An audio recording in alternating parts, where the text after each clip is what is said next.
When it comes to sales, what are some of the traits of people who do not belong in sales, and why do you need to know them? This is an important question. I'm Sylvan Bell. I'm coming to you live from Sacramento, California on a perfect day to talk about sales and a perfect day to talk about you. And before we begin, hit that subscribe button. So, video number 1, we talked about the unique guy. Video number 2, we talked about the proof guy. Video number 3, once again, typically a guy, is the know-it-all or the contrarian. So this is kind of like a mix of the proof guy and the know-it-all guy wrapped up into one. And the know-it-all is going to tell you all the reasons why it can't work, all the reasons why it won't work, and why they did it on a Wednesday on a full moon and they stubbed their toe and they couldn't make it happen, and the people prior in the past who couldn't make it happen. And they're typically a smart aleck. They're typically a class clown. They're usually after the interaction from the people in the group.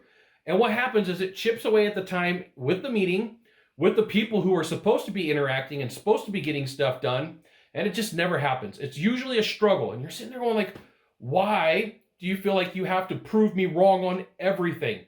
You say it's blue, they'll say, no, it's navy. You say it's pink, nope, it's salmon. You say this, they go, well, that's not going to ever work. And just like with the unique guy, and just like with the proof guy, what it comes down to is, if they can stall long enough, nothing gets done in a meeting. They're creating a logjam.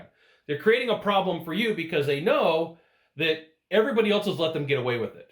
And they know by nature they're a difficult person. Now, this one salesperson does have the capability of closing deals. This one salesperson does have the capability of getting some work done under the right conditions, under the right coaching, but you have to be willing to work with them and take the time, right? Sometimes it's just misplaced anger. Sometimes they're frustrated. Sometimes there's things going on. But if you're not paying attention, you're going to confuse them for the unique guy. You're going to confuse them for the proof guy. And out of these 3 people so far, they are the one person that is salvageable with the right work, with the right effort, with the right training. It's just very frustrating. And you're going to have to put the Rudy Poo smack down, as The Rock says, and say like, look, you're here. You're under my supervision. You're under my guys. This is how it's going to go. And it takes a bunch of accountability.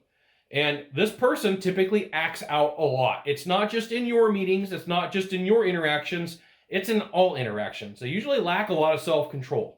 And so anytime that you're in a meeting and you're like, okay, what kind of salesperson am I dealing with as an owner, as a manager, as a trainer?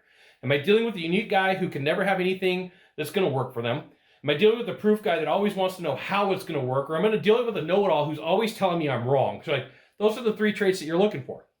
Are they always telling me I'm wrong? Are they always arguing the point? Are they always saying this isn't going to work, this can't work? And they say like, these are all the reasons why it can't work.